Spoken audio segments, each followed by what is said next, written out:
असल्याची धक्कादायक माहिती समोर आली आहे। हा गँग्स ऑफ परळी पॅटर्न काय आहे पाहूयात त्याचवरचा हा स्पेशल रिपोर्ट। गँग्स ऑफ परळीचे 109 खून,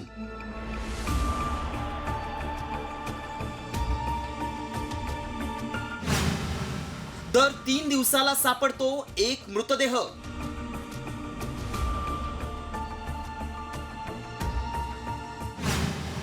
धसांच्या आरोपानं राज्यात खळबळ। 109 मृतदेह सापडलेत एका वर्षात परळीमध्ये 109। ऐकलत, सरपंच संतोष देशमुख हत्या प्रकरणानंतर परळीतली गुन्हेगारी चर्चेत आली आहे। परळी तालुक्यात दर 3 दिवसाला एक म्हणजेच वर्षभरात तब्बल 109 मृतदेह सापडत असल्याची धक्कादायक माहिती समोर आली आहे। मात्र परळी पोलिसांकडे फक्त 5 खुनांचीच नोंद झाली आहे, तर 103 मृतदेहांची ओळख पटली असून 6 जणांची ओळख अद्यापही पटली नसल्याची आकडेवारी समोर आली आहे। परळी ग्रामीण पोलीस ठाण्याच्या हद्दीत एकूण 66 मृतदेह आढळून आलेत। यातील 64 मृतदेहांची ओळख पटली आहे, तर 2 मृतदेहांची अद्याप ओळख पटलेली नाही। परळी शहर ठाणे पोलीस हद्दीत 17 मृतदेह आढळून आलेत। यातील 17च्या 17 मृतदेहांची ओळख पटली आहे। परळीच्या संभाजीनगर पोलीस ठाण्याच्या हद्दीत 26 मृतदेह आढळून आलेत। यापैकी 22 मृतदेहांची ओळख पटली असून 4 मृतदेहांची ओळख पटलेली नाही। एकूण 109 मृतदेह सापडले असून यातील 103 मृतदेहांची ओळख पटली आहे, तर 6 मृतदेहांची अद्याप ओळख पटलेली नाही। खुनासारखे किंवा हत्येसारखे जे गंभीर गुन्हे आहेत त्यामध्ये तर आम्ही अधिकच सतर्क असतो, परंतु हे 109 हे कुठल्याही हत्या किंवा खून नसून ते अकस्मात मृत्यूच आहेत। परळीत फायरिंग, उघड बंदुका घेऊन दहशत माजवण्याच्या घटना घडतायत। त्यातच आता परळीतील धक्कादायक आकडेवारी समोर आल्यानंतर सुरेश धस यांनी परळीत खऱ्या पोलिसांऐवजी CID कलाकारांची नियुक्ती करण्याची मागणी करत टोला लगावलाय। तर परळी बिहारचा बाप झाल्याची टीका सामाजिक कार्यकर्त्या अंजली दमानी यांनी केली आहे। 100% मी लेखी पत्र देणारे मुख्यमंत्र्यांना सोनी चॅनलवरची CID आणि सावधान इंडियाच्या मालिकेतले कलाकार, म्हणजे बाकी कशाला बघ, हे सदरक्षण आहे, खलनिग्रहण आहे।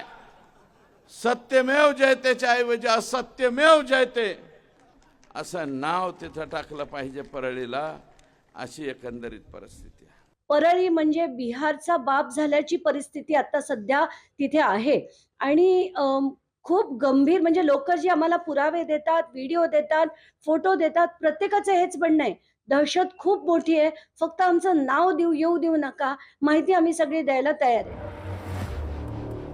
फक्त परळी तालुक्यात वर्षभरात 109 मृतदेह सापडल्याची आकडेवारी समोर आली असली तरी बीड पोलिसांच्या आकडेवारीनुसार संपूर्ण बीड जिल्ह्यात फक्त 40 हत्यांचीच नोंद झाली आहे, तर इतर मृत्यूंची अनैसर्गिक मृत्यू म्हणून नोंद आहे। त्यामुळे परळीत पोलिसच गुन्हेगारांना पाठीशी घालत गुन्ह्यांची नोंद करत नसल्यानं पोलिसांची खाकी डागाळत असल्याची चर्चा रंगली आहे। ब्युरो रिपोर्ट, साम टीव्ही न्यूज। तर धक्कादायक अशी आकडेवारी परळीतून समोर आलेली आहे। दरम्यान आता साम टीव्हीच्या बातमीची गृहराज्यमंत्र्यांनीही दखल घेतलेली आहे। परळीतील 109 मृतदेहांची सखोल चौकशी करणार असं गृहराज्यमंत्री पंकज भोयर यांनी म्हटलेलं आहे। नाही, अशा पद्धतीचे 109 मृतदेह आढळल्याची मी विस्तृतपणे माहिती घेतो, परंतु ते कुठल्या कारणास्तव झाले याची देखील सखोल चौकशी त्या ठिकाणी करण्यात येईल। सरपंच हत्या प्रकरणामध्ये गेल्या काही दिवसांपासून आका असा उल्लेख करून खळबळ उडवणाऱ्या भाजपा आमदार सुरेश धस यांनी आता आणखीन एक मोठं वक्तव्य केलेलं आहे। राष्ट्रवादीतील मुन्नी ही महिला नसून पुरुष असल्याचं त्यांनी म्हटलेलं आहे आणि या मुन्नीचे सर्व कारनामे आपल्याकडे असल्याचा दावाही धस यांनी केलाय। त्यामुळे राष्ट्रवादीतील मुन्नी नक्की कोण अशा चर्चा सध्या रंगल्यात। मुन्नी जे आहे, मी फक्त मुन्नीच्या बाबतीत एकच सांगतो की मुन्नी ही महिला भगिनी वगैरे नाही, ही राष्ट्रवादीतली मुन्नी ही पुरुष आहे। आणि मी जे बोललोय त्या मुन्नीला 100% कळालेलं आहे, फक्त ती बाहेर आलेली नाही। मुन्नींनी बाहेर येऊ द्या, मग मुन्नी बदनाम होणे याची दक्षता तुम्ही घेताय का? मुन्नी बदनाम झालेली अगोदरच, मुन्नी बदनाम हो गई डार्लिंग तेरे लिए. ती डार्लिंग जे आहे त्याच्यासाठी मी पूर्णपणे मुन्नी बदनाम झालेली आहे. नेमकी बडी मुन्नी कोण आहे ते त्यांना विचारा. हे असले फालतू गोष्टी कोणी बोलत असेल तर मी स्पष्ट नावं घेऊन बोलणार आहे. त्याच्यामुळे त्याला विचारा कोण आहे ते. तर खंडणी प्रकरणातला आरोपी वाल्मिक कराड संदर्भात नवनवे खुलासे रोज होत आहेत. वाल्मिक कराडवर 14 गुन्हे दाखल करण्यात आले असून तरीही तो परळीतल्या लाडकी बहीण योजनेच्या समितीचा अध्यक्ष आहे. विशेष म्हणजे तत्कालीन पालकमंत्री धनंजय मुंडे यांच्या शिफारसीवरून ही नियुक्ती झाली होती. मात्र ज्या कराडवर गंभीर गुन्हे दाखल आहेत त्याला लाडकी बहीण योजनेच्या समितीचा अध्यक्ष बनवलाच कसा असा प्रश्न आता विचारला जातोय. त्याचप्रमाणे जिल्हा नियोजन समितीचाही वाल्मिक कराड हा सदस्य आहे. सरपंच संतोष देशमुख हत्या प्रकरणाशी संबंधित असलेल्या खंडणी प्रकरणातील आरोपी वाल्मिक कराड आणि धनंजय मुंडे हे धंद्यामध्ये पार्टनर असल्याचा आरोप अंजली दमानिया यांनी केलाय. त्यांचे कोणत्या कंपन्यांमध्ये पार्टनरशिप आहे, कुठे किती मालमत्ता आहे, पाहूयात त्यावरचा हा स्पेशल रिपोर्ट. कराड मुंडे धंद्यात पार्टनर. थर्मलची राख, परळी बेचिराख. दमानियांचे खळबळजनक आरोप.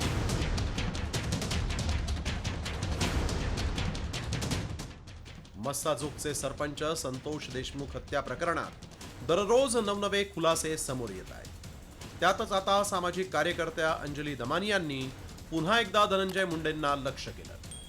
तर खंडणी प्रकरणी अटकेत असलेल्या वाल्मिक कराड आणि अन्न आणि नागरी पुरवठा मंत्री धनंजय मुंडे यांच्या पार्टनरशिपची माहितीच जाहीर करत दमानियांनी खळबळ उडवून दिली आहे. जगमित्र शुगर्सची 88 एकर 34 गुंठे जमिनीमध्ये कराड मुंडे पार्टनर. जगमित्र शुगर मिलमध्ये राजश्री मुंडे आणि वाल्मिक कराड संचालक. व्यंकटेश इंडस्ट्रियल सर्व्हिसेसमध्ये राजश्री धनंजय मुंडे आणि वाल्मिक कराड एकत्र. 2022 मध्ये कंपनीचा नफा 12,27,00,000. कंपनीनं 2022 मध्ये अखेरची बॅलन्स शीट भरली. इंडिया सिमेंट कंपनीच्या फ्लाय ॲशच्या वाहतुकीतही कंपनीचा सहभाग. कराड मुंडे यांच्यात जमीन एकत्र, कंपनी एकत्र, फ्लाय ॲश वाहतूक एकत्र असल्याचा दावा. एवढंच नाही तर महाजनको या कंपनीकडूनही जबरदस्तीनं कंत्राट मिळवल्याचा आरोप दमानियांनी केलाय. त्यांचे आर्थिक व्यवहार कसे एकत्र आहेत हे सगळं दाखवलं. मग त्यांच्या राख जे तिथनं अनधिकृतपणे उचलण्याचा इतका मोठ्या प्रमाणावर तिथे चाललेली दहशत, ही म्हणजे परळीच्या महाजिनकोच्या थर्मल पॉवर प्रोजेक्ट मधली चाललेली दहशत आपण बाहेर काढली. आणि त्याच्यात म्हणजे जवळजवळ 500 ते 600 टिपर गाड्या या रोजच्या रोज जातात. म्हणजे किती मोठ्या प्रमाणावर तिथे भ्रष्टाचार होतो. हे असं असलं तरी संतोष देशमुख हत्या प्रकरण धसास लावण्यासाठी प्रयत्न करणाऱ्या सुरेश धस यांनी वाल्मिक कराडच्या संपत्तीची यादीच वाचली. ॲमिनोरा पार्क, अँड्रोना टावर, मगरपट्टा, हडपसर इथं एक फ्लॅटची किंमत आहे 15 करोड रुपये, 15 कोटी. आणि 15 कोटी रुपयाची त्यांनी टोटल फ्लॉवरच घेतला, म्हणजे फ्लॉवर एकच फ्लोअर घेतला अख्खा. आणि तो फ्लोअर कोणाच्या नावावर आहे? वाल्मिक अण्णाच्या ड्रायव्हरच्या नावावर. सरपंच संतोष देशमुख हत्या प्रकरणानंतर चर्चेत आलेल्या खंडणी प्रकरणी वाल्मिक कराड SIT कोठडीत आहे. तर याच वाल्मिक कराडचे धनंजय मुंडेंसोबतचे व्यावसायिक संबंध समोर येत असल्यानं मुंडेंचा पाय आणखीन खुलात गेलाय. त्यामुळे मुख्यमंत्री देवेंद्र फडणवीस आणि उपमुख्यमंत्री अजित पवार धनंजय मुंडेंची गच्छंती करणार की त्यांना अभय देणार याकडे आता लक्ष लागलं आहे. ब्युरो रिपोर्ट, साम TV न्यूज. तर दररोजच धनंजय मुंडे आणि वाल्मिक कराड यांच्या संदर्भात नवे खुलासे आणि आरोप समोर येत असताना आपण पाहिलेले.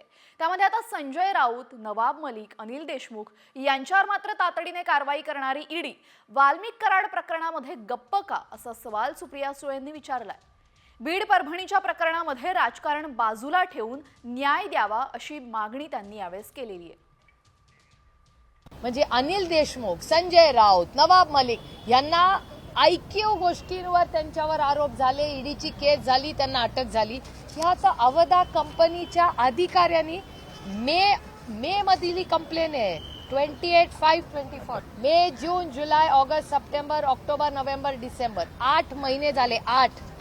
8 महिन्यामध्ये वाल्मिक कराडांवर कंप्लेन असूनही आधीची एक केस, ही केस असताना, हा FIR झालेला असताना, करेक्ट, ही तिसरी आहे. तर ह्याच्यावर ईडीचा रोल का नाहीये? माझी ईडीला विनंती आहे. सरपंच हत्या प्रकरणी विरोधकांकडनं धनंजय मुंडेंच्या राजीनाम्याची मागणी होती. मात्र धनंजय मुंडेंचा राजीनामा न घेण्यावर अजित पवार ठाम असल्याचं पाहायला मिळतंय. या प्रकरणामध्ये धनंजय मुंडेंचा दुरान्वय संबंध नसल्याचं अजित पवारांनी म्हटलंय. तसंच पक्ष न पाहता दोषींवर कारवाई करणार असल्याचं अजित पवारांनी स्पष्ट केलंय. विरोधकांनी केवळ आरोप न करता यंत्रणेला पुरावे द्यावेत असं आव्हानही अजित पवारांनी दिलंय. त्यांना सांगितलेलं आहे की तुमच्याकडं नुसते आरोप करण्यापेक्षा तुमच्याकडं असणारे पुरावे त्या SITला द्या, CIDला द्या, ज्यांच्या न्यायव्यवस्थेखाली ती इन्क्वायरी होती त्यांना द्या. मी देखील देवेंद्रजींना भेटून सांगितलेलं आहे की या संदर्भामध्ये पक्ष वगैरे न बघता जर कोणी वरिष्ठ लेवलला काम करणारे व्यक्ती त्याच्यामध्ये दोषी असतील तर कुणाची गय करण्याचं कारण नाही. मुख्यमंत्री म्हणले मी त्याही मताचा आहे, त्यामुळं चौकशी चाललेली आहे. तर राजीनामा न घेण्यावर अजित पवार ठाम असल्याचं दिसतंय. दरम्यान आता मराठा आंदोलक मनोज जरांगे सुद्धा याच्यात उडी घेत आहेत. यामध्ये आता मराठा आंदोलक मनोज जरांगे यांनी मंत्री धनंजय मुंडेंवर जोरदार हल्लाबोल केलाय. आम्ही धनंजय मुंडेंच्या नादी लागलो नाही, मात्र 25 जानेवारीच्या उपोषणानंतर त्यांना दाखवतोच असा इशारा जरांगेंनी दिलाय. रक्त पवित्र आहेत, आम्ही नाही जातीवाद करत. आतापर्यंत एकाही जातीला दुखवलं नाही. होय, नेत्याला मी सोडत नाही, सोडणार सुद्धा नाही. जातीवाद हे आम्हाला शिवत नाही. तुझं पाप झाकण्यासाठी आता ओबीसीचा आसरा घ्यायला लागलाय धनंजय मुंडे. तू फसत चाललाय, तू फसणार आहे. आता तू मला खेटलाय, आता बघतो तू ओबी. तो हे इतके मॅटर येत परळीपासून मुंबईपर्यंत. पठ्ठ्या 25 तारखेचं उपोषण होऊन दी, तुला कचकात दाखवतो. आता मनोज जरांगे कस तो आहे मागा लागतो. सरपंच संतोष देशमुख यांच्या हत्येला आज 1 महिना पूर्ण झालाय. 1 डिसेंबर 2024 रोजी मसाजोगचे सरपंच संतोष देशमुख यांची निर्घृणपणे हत्या करण्यात आली होती. कल्पनाही करता येणार नाही अशा निर्घृणपणे संतोष देशमुख यांची हत्या करण्यात आली. या प्रकरणातील वाल्मिक कराड आणि सुदर्शन घुलेसह एकूण 6 आरोपींना बेड्या ठोकण्यात आल्यात. मात्र कृष्णा आंधळे या आरोपीला बेड्या ठोकण्यात CID पथकाला अपयश आलंय. सरपंच हत्या प्रकरणी आरोपींना कठोर शिक्षेच्या मागणीसाठी जनाक्रोश मोर्चा काढण्यात आला.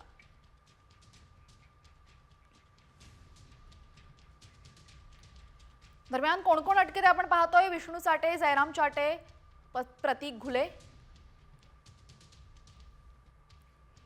महेश केदार, सुदर्शन घुले, सुधीर सांगळे.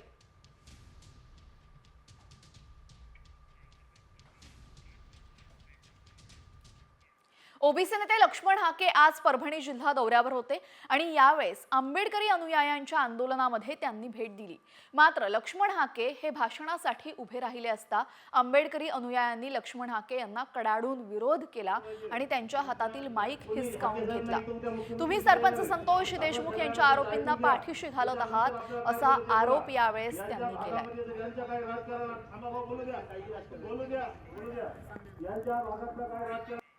कोण करतंय राजकारण? राजकारणाची भूमिका कुणी घेतली? हाके साहेब आपल्याला भेटायला या ठिकाणी आलेले, त्यांचं आपण शांतपणे ऐकून घेतलं पाहिजे. कोणी हाके साहेब नाही तर उद्या मुख्यमंत्री सुद्धा येणार आहे. आपण सगळ्यांना त्यांचं ऐकून घ्या, त्याच्यानंतर आपल्याला काय बोलायचं बोला. यांच्या भागामध्ये जर यांच्या काय राजकारण आम्हाला बोलू द्या, बोलू द्या. यांच्या भागातलं काय राजकारण असेल यांनी तिकडे जाऊन करावं. आमच्या जिल्ह्यात कोणी इथं येऊन लुडबुड करू नये ही सगळ्याला विनंती आहे. 25 दिवसापासून आम्ही आंदोलन चालवायलो. अख्खा महाराष्ट्र आमच्याकडे बघायला. तुम्ही तुमचं राजकारण तुमच्या घरी करा, इथं राजकारण करायची ही जागा नाही, एवढं सांगायला यांचे हस्तक आहेत. यांनी इलेक्शन मध्ये सांगितलं होतं बीजेपीला मतदान करा आणि हे लोक आपल्या मागे पाठीमध्ये येणार, ही भूमिका मांडणार, हे सरासर अन्याय आहे. आता बातमी आहे राष्ट्रवादीच्या गोटातून. राष्ट्रवादी काँग्रेस पक्षाच्या प्रदेशाध्यक्षसह सर्व फ्रंटलचे पदाधिकारी बदला, मराठा व्यतिरिक्त प्रदेशाध्यक्ष करा आणि वेळ देणारा प्रदेशाध्यक्ष द्या अशी मागणी पदाधिकाऱ्यांनी पवारांकडे केलेली आहे. आज मुंबईमध्ये पवारांनी पदाधिकाऱ्यांची बैठक बोलावली होती आणि या बैठकीमध्ये जयंत पाटलांसमोरच प्रदेशाध्यक्ष बदलण्याची मागणी पदाधिकाऱ्यांनी केलेली आहे. प्रदेशाध्यक्ष वेळ देणारा असावा असं म्हणत जयंत पाटील यांचं पद काढून घेण्याची मागणी यावेळेस करण्यात आली. तसंच रोहित पवार आणि रोहित पाटलांना मोठी जबाबदारी देण्याची मागणी यामध्ये करण्यात आली आहे. जो अध्यक्ष खऱ्या सर्वांचे आपण राजीनामे घ्या आणि नवीन रक्ताला, नवीन तरुणांना संधी द्या. अगदी फ्रंटलचे सगळे अध्यक्षपासून तर संपूर्ण प्रदेशाध्यक्षपासून सर्वांची नवीन निवड करा. शक्यतोवर सामान्य कार्यकर्त्याला भेटणारा मराठा समाजाव्यतिरिक्त तरुण कार्यकर्त्याला आपण संधी द्या. राज्यामध्ये वेगळं वातावरण चालू आहे, पण आपल्याला पवार साहेबांच्या नेतृत्वाचा फायदा घ्यायचा असेल आणि जो अध्यक्ष खऱ्या अर्थाने वेळ देऊ शकेल प्रदेशाध्यक्ष म्हणून, अशा अध्यक्षाला आपण आता त्यांच्याकडे जबाबदारी द्या. याचा अर्थ जयंत पाटील साहेब वेळ देत नव्हते असं अजिबात नाही.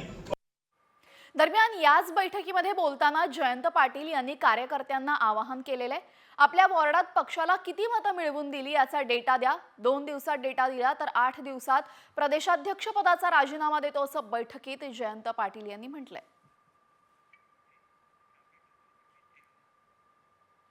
तर जयंत पाटील यांनी कार्यक्रमातच कार्यकर्त्यांना आवाहन केलेलं आहे.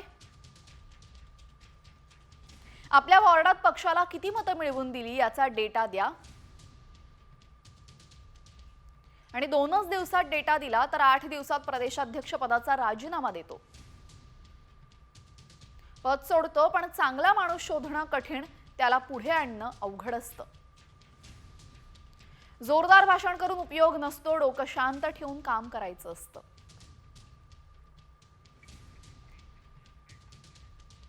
दरम्यान प्रदेशाध्यक्ष बदलीचा निर्णय पवार पक्षाच्या अंतर्गत विषय असल्याचं अजित पवारांनी म्हटलेलं आहे.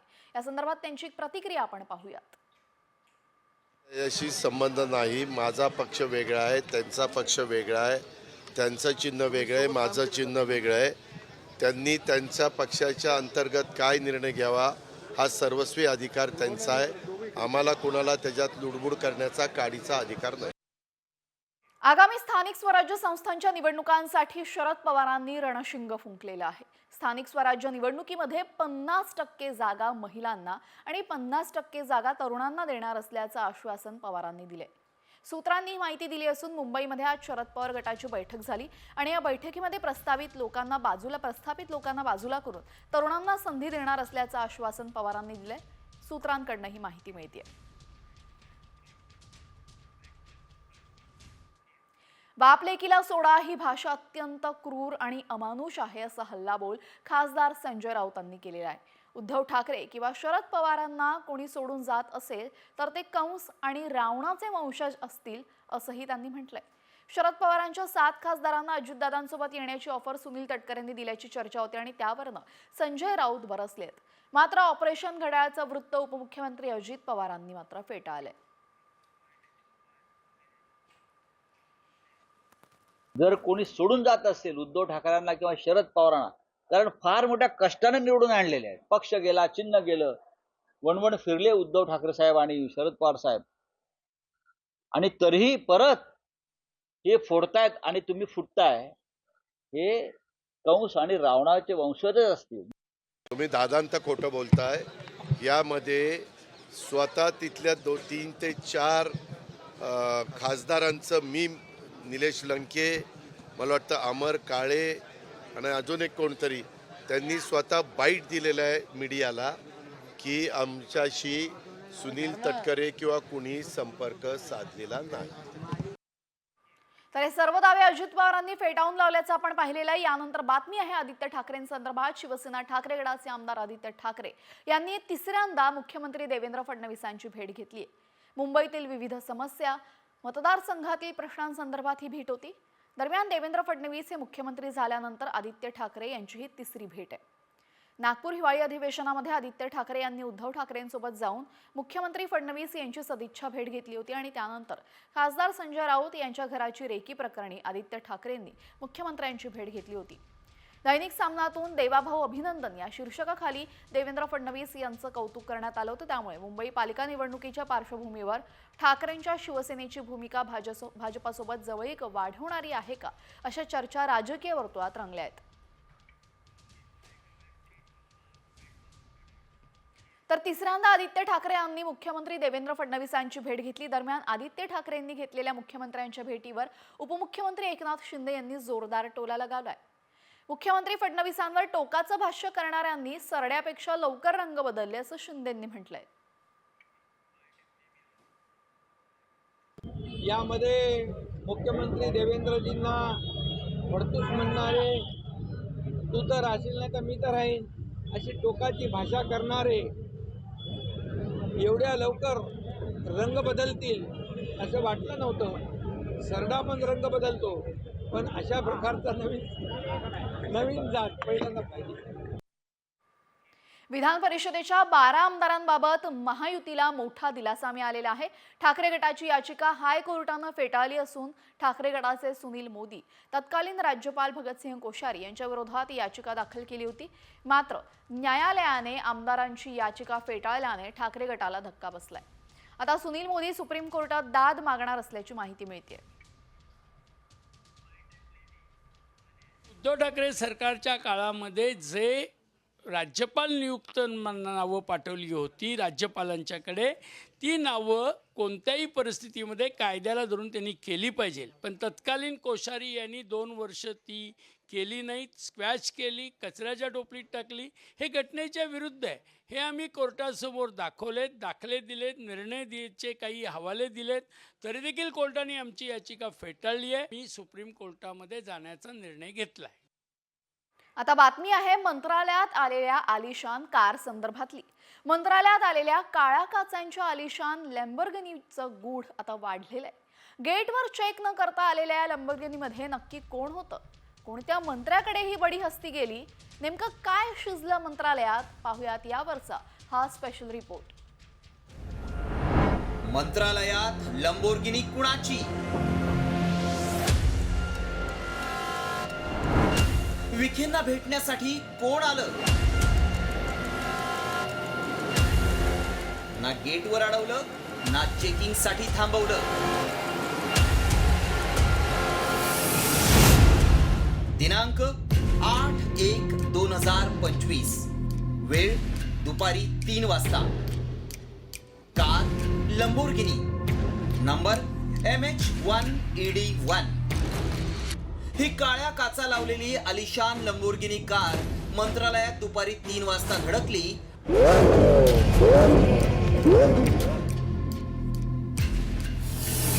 मंत्रालयात आलेल्या सर्वांचंच लक्ष तिनं वेधून घेतलं. कारण सर्वसामान्य जनतेला मंत्रालयात प्रवेश करण्यासाठी तासनतास प्रतीक्षा करावी लागते. मात्र या आलिशान लॅम्बोर्गिनीला गेटवर ना कुणी अडवलं, ना चेकिंग साठी कुणी थांबवलं.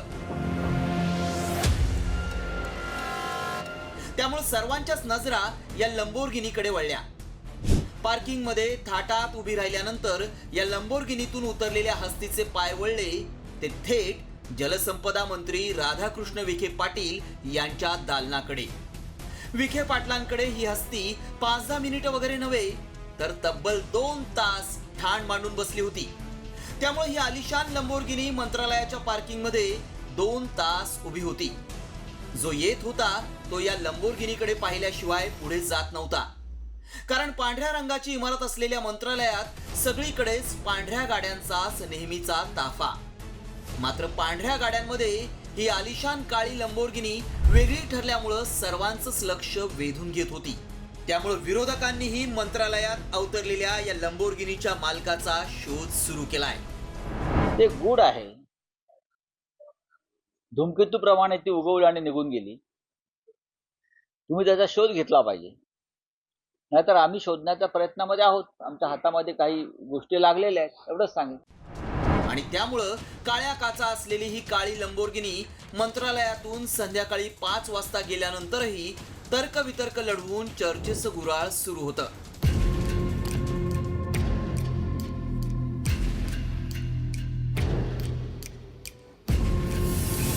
मात्र त्यानंतर ही आलिशान कार स्कायलाईन कमर्शियल ट्रस्टची असल्याची माहिती समोर आली आहे. ब्युरो रिपोर्ट, साम टीव्ही न्यूज. महत्त्वाच्या बातम्यांचा सविस्तर आढावा घ्यायचा आहे, पण त्याआधी एक छोटासा ब्रेक.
मुंबई महापालिका निवडणूक स्वबळावर लढण्याचे संकेत खासदार संजय राऊतांनी दिलेत.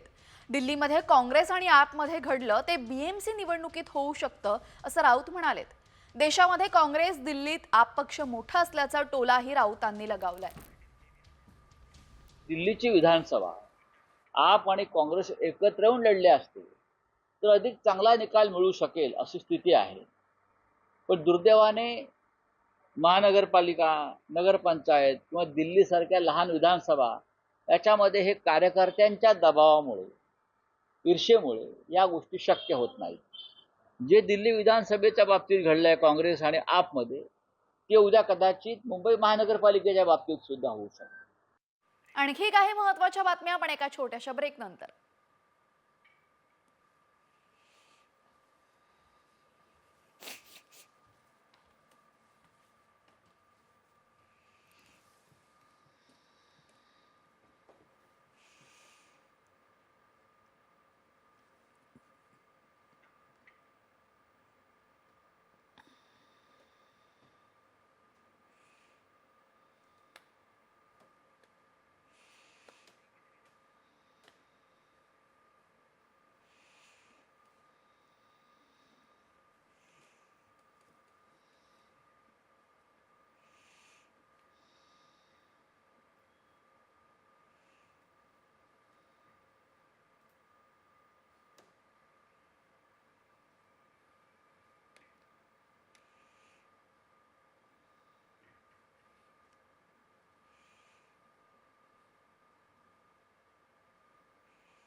हेडलाईन्सचे प्रस्तुत करता आहेत सर्वोत्तम मसाले रामबंधू मसाले. लाजवाब सुगंध, लज्जतदार स्वाद आणि वर्षानुवर्ष सर्वोत्तम गुणवत्ता म्हणजे रामबंधू मसाले. रामबंधू माझा टेस्ट पार्टनर आणि तुमचा.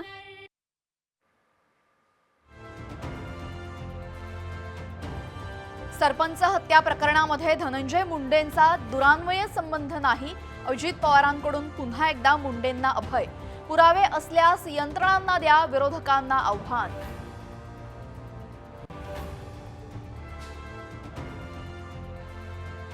वाल्मिक कराडची प्रॉपर्टी 1000 कोटींच्या पुढे असेल, सुरेश धस यांचा दावा. पुण्यातील मालमत्तांचाही उल्लेख, तर ईडी गप्प का, सुळेंचा सवाल.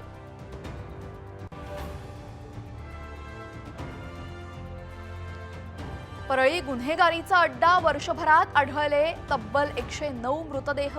महाराष्ट्रात खळबळ उडवून देणारी आकडेवारी.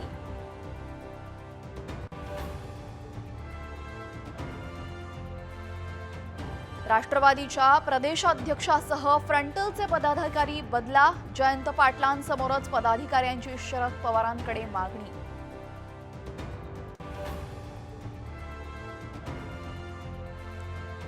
फातिमा शेख हे काल्पनिक पात्र, माहिती प्रसारण खात्याच्या दिलीप मंडल यांचा दावा. फुलेंच्या चरित्रात शेख यांचा उल्लेख नसल्याचंही स्पष्ट.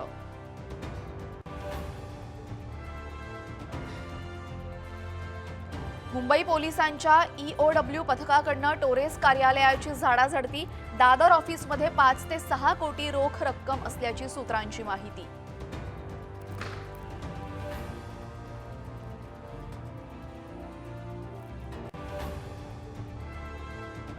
बातमी आहे महंत रामगिरी महाराज यांनी केलेल्या वादग्रस्त विधानासंदर्भातली. महंत रामगिरी महाराज यांनी वंदे मातरम हे राष्ट्रगीत असावं असं वक्तव्य केल्यानंतर आता राष्ट्रवादी काँग्रेसचे आमदार जितेंद्र आव्हाड यांनी महंत रामगिरी महाराजांवर टीका केली आहे. दरम्यान रामगिरी महाराजांना जोड्याने मारलं पाहिजे असं आव्हाड म्हणाले. तर यावर आता रामगिरी महाराजांनी प्रत्युत्तर देत आव्हाड मूर्ख माणूस आहे असं म्हटलंय. म्हणून खरं राष्ट्रगीत हे वंदे मातरम हे झालं पाहिजे. उद्या भविष्यामध्ये आपल्याला याच्याकरता सुद्धा संघर्ष करावा लागणार आहे. कारण अशा प्रकारचे गुलामगिरीचे असे शब्द आमच्या मुखात आम्ही का करावे, हा इतिहास आपल्याला माहित नाही आहे. आणि म्हणून एक आपल्या भावनेचा सुद्धा या ठिकाणी गैरफायदा घेतला जातो. आता त्या रामगिरीला जोड्याने मारायची वेळ आली. आता जनगणवर पण त्याचा आक्षेप आहे. त्याकडे त्याला म्हणा बॅनची मागणी कर ना बाबा. आता अति व्हायला लागलं रामगिरीचं. इतिहास तर रामगिरीकडनं शिकायचा आता देशाने. जितेंद्र आव्हाड सारखा मूर्ख माणूस मी कोणी पाहिला नाही बरं का. कारण इतिहास शिकावा लागेल हा विषय नाही. इतिहास कोणी शिकवण्याची गरज नाही. इतिहास आहेच, फक्त तो वाचण्याची गरज आहे. जो इतिहास आहे, जे इतिहासामध्ये कारण आज लिहिलेलं नाही ते पूर्वी लिहिलेलं आहेत. आणि म्हणून तो शिकण्याची काही आवश्यकता नाही आहे. आमच्याकडून किंवा कोणाकडून शिकण्याची आवश्यकता नाही. जो ऑलरेडी आहे तो त्यांनी वाचावा आणि खरा इतिहास त्यांनी वाचल्यानंतर त्यांच्या लक्षात येईल. पण त्यांना समजून घ्यायचंच नाहीये, तर हे दुर्दैव आहे. महात्मा फुले आणि सावित्रीबाई फुलेंसोबत स्त्री शिक्षणामध्ये योगदान देणाऱ्या फातिमा शेख यांच्या जयंतीलाच त्यांच्या अस्तित्वावरूनच वाद निर्माण झालाय. इतिहासातलं फातिमांचं पात्र काल्पनिक असल्याचा दावा माहिती प्रसारण खात्याचे माध्यम सल्लागार दिलीप मंडल यांनी केलाय. तर फातिमा शेख नक्की कोण होत्या, त्यांच्यावरून नेमका वाद काय आहे, पाहुयात याच वरचा हा स्पेशल रिपोर्ट. फुलेंसोबतची फातिमा काल्पनिक, फातिमा शेखांच्या जयंतीलाच वादाचं मोहोळ.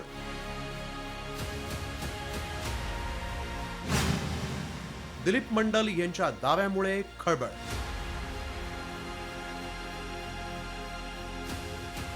महात्मा फुले आणि क्रांतिज्योती सावित्रीबाई फुले यांच्यासोबत खांद्याला खांदा लावून स्त्री शिक्षणासाठी योगदान देणाऱ्या फातिमा शेख यांच्या अस्तित्वावरच प्रश्नचिन्ह उभं करण्यात आलं. विशेष म्हणजे फातिमा शेख यांच्या जयंतीदिनीच त्यांच्या अस्तित्वाचा वाद उफाळून आला. ज्येष्ठ पत्रकार आणि माहिती प्रसारण खात्याचे सल्लागार दिलीप मंडल यांनी फातिमा शेख हे काल्पनिक पात्र असल्याचा दावा केला. दिलीप मंडल यांनी ट्विटमधून काय म्हटलंय ते पाहूया. फातिमा शेख एक काल्पनिक पात्र आहे. त्यांच्या कार्याचा एकही ऐतिहासिक पुरावा नाही. त्यांना हवेतून निर्माण करण्याच्या गुन्ह्यात मीही सहभागी होतो, असा दावा त्यांनी केला. नरेंद्र मोदी तिसऱ्यांदा सत्तेत येण्यापूर्वी दिलीप मंडल हे मोदी सरकार आणि हिंदुत्व विचारसरणीचे मोठे टीकाकार होते. मात्र 2024 मध्ये मोदी सरकार स्थापन झाल्यानंतर त्यांची माहिती प्रसारण खात्यात वर्णी लागली. नेमके कोण आहेत दिलीप मंडल पाहूया. 2024 पासून माहिती आणि प्रसारण मंत्रालयाचे माध्यम सल्लागार, 2 दशकांपेक्षा अधिक काळ पत्रकार, अनेक वर्तमानपत्रात स्तंभलेखन, ओबीसी, एससी आणि एसटी समाजाच्या प्रश्नांवर लिखाण, हिंदुत्वाच्या राजकारणाचे टीकाकार अशी एकेकाळी ओळख. दिलीप मंडल यांनी अनेक पुस्तकांचं लिखाणही केलंय. मात्र मंडल यांचा दावा सत्यशोधक चळवळीच्या अभ्यासकांनी खोडून काढलाय. सावित्रीबाई फुलेंच्या पत्रव्यवहारात फातिमा शेख यांचा उल्लेख असल्याचं फुले अभ्यासकांनी म्हटलेलं आहे. दिलीप मंडलांना हे नेमकं 2025 जानेवारीमध्ये का सांगावंसं वाटतं? असं तर नाही आहे ना की कुठेतरी केंद्र सरकारमध्ये एक मोठी खुर्ची मिळाली, हे तर त्याच्या मागचं राजकारण नाही ना.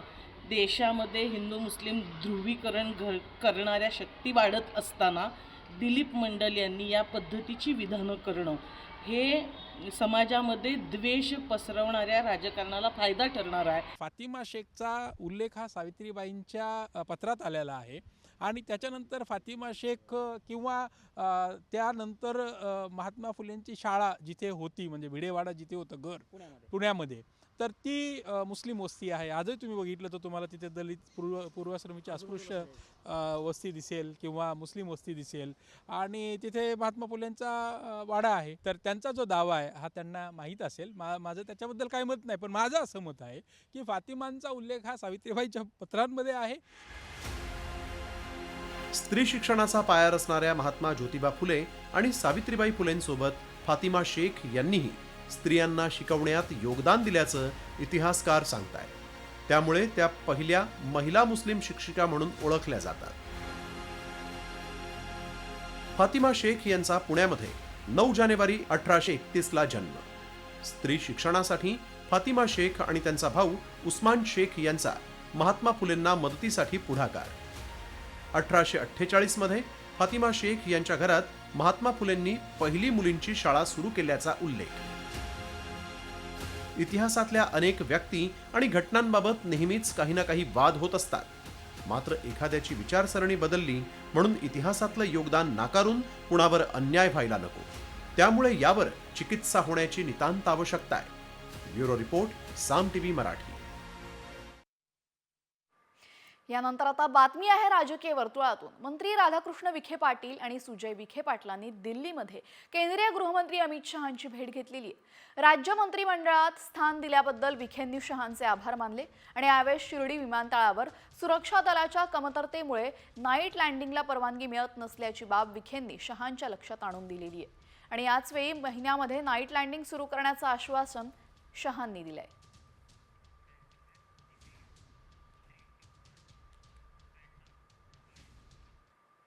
वाढवण ते नाशिक हायस्पीड कनेक्टिव्हिटी तयार करण्याचे निर्देश दिल्याची माहिती मुख्यमंत्री देवेंद्र फडणवीसांनी दिलेली आहे.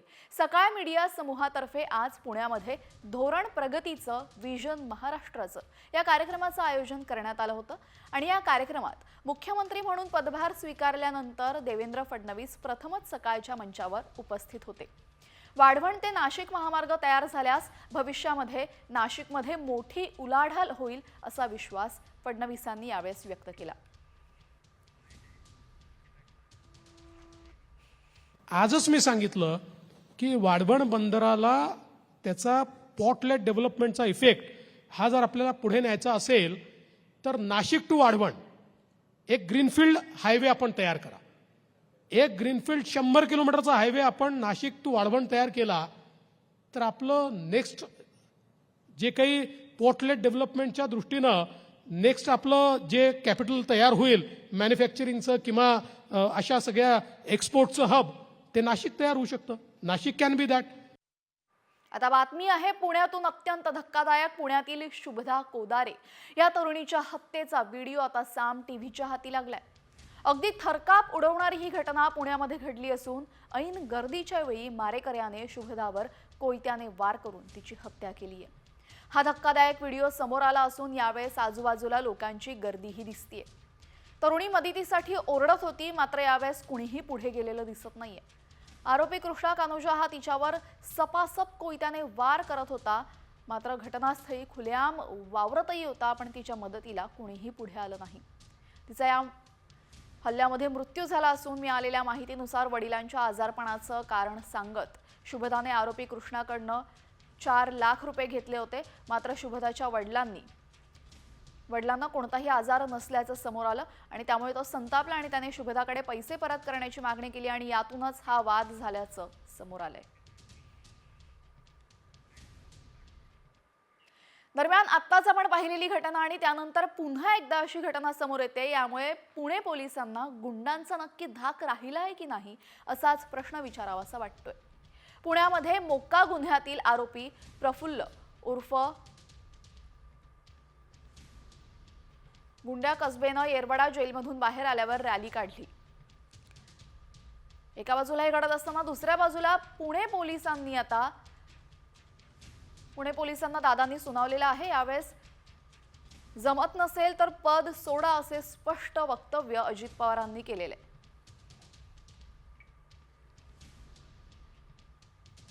जेलमधून सुटल्यानंतर आरोपीने आलिशान कारमधून रॅली काढली.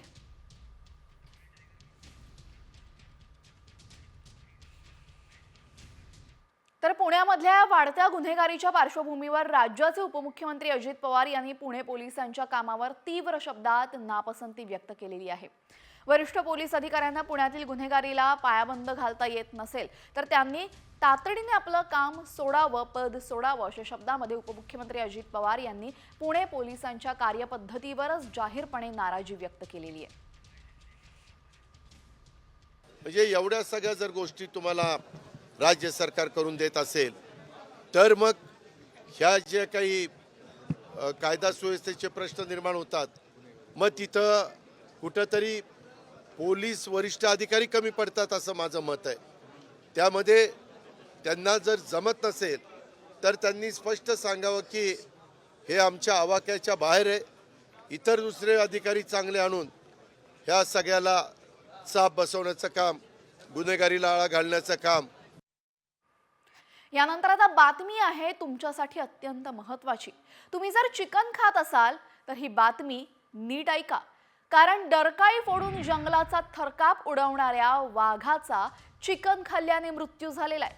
मात्र वाघाच्या मृत्यूचं नेमकं कारण काय? कोंबडीनं कसा 3 वाघांचा बळी घेतला, पाहूया त्यावरचा हा स्पेशल रिपोर्ट. चिकन खाल्लं, वाघ मेला.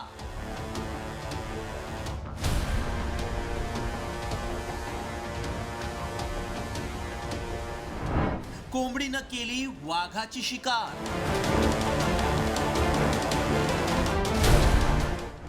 वाघांच्या मृत्यूनं राज्यात खळबळ.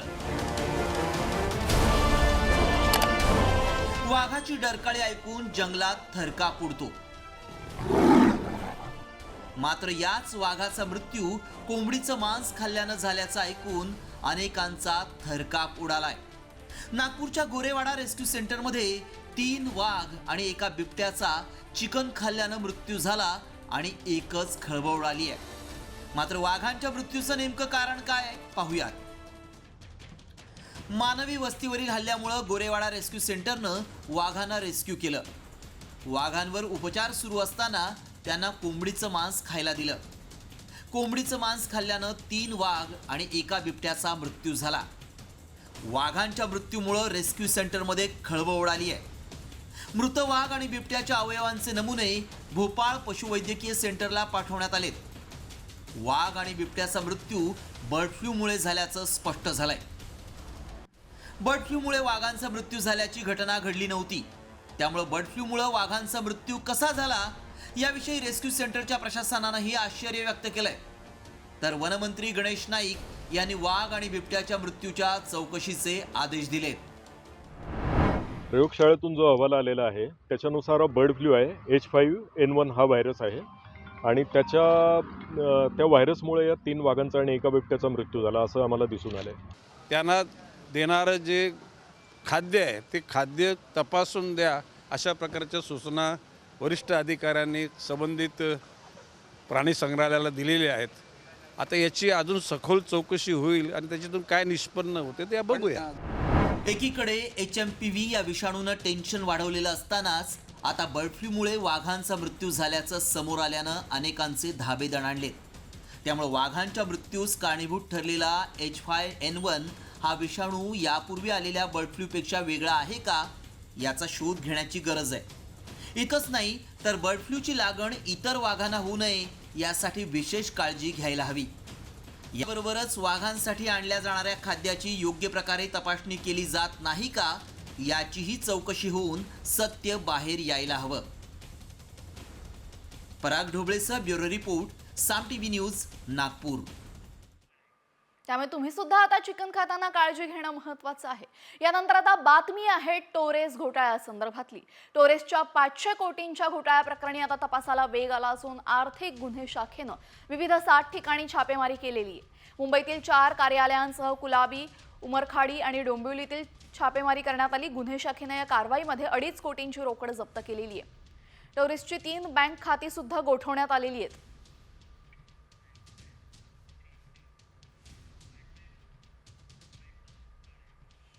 यानंतर आता बातमी आहे खवय्यांसाठी अत्यंत महत्त्वाची. पाणीपुरी हे अनेकांचं आवडतं फास्ट फूड. मात्र पाणीपुरीवाला किती पैसे कमावतो हे तुम्हाला माहिती आहे का? एका पाणीपुरीवाल्याची कमाई पाहून तुम्हीही हैराण व्हाल. पाणीपुरीवाल्याला तब्बल 40 लाखांची नोटीस आलेली आहे. खरंच 40 लाखांची नोटीस आलेली आहे का याचा आम्ही पडताळणी केली. त्यावेळेस नक्की काय सत्य समोर आलेलं आहे पाहूयात. पाणीपुरीवाल्याला 40 लाखांचा इन्कम टॅक्स.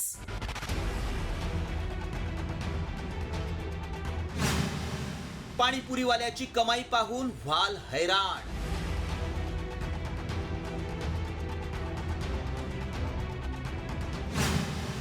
व्हायरल मेसेज मागचं सत्य काय?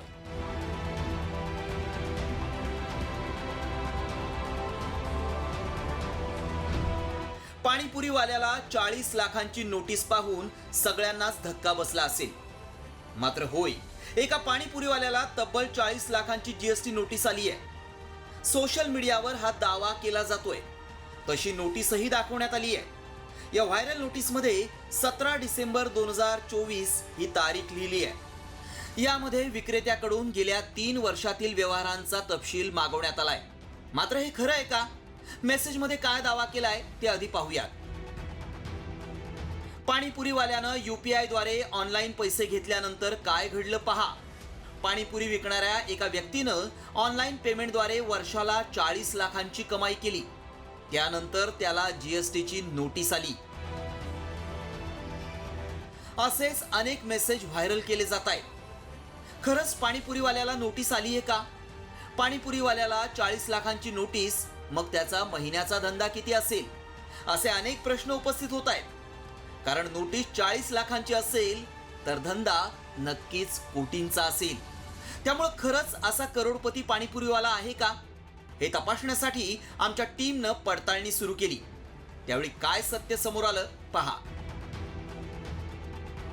40 लाखांची नोटीस आलेला पाणीपुरीवाला तामिळनाडूतला आहे. GST नियमानुसार या पाणीपुरीवाल्याला नोटीस आली आहे.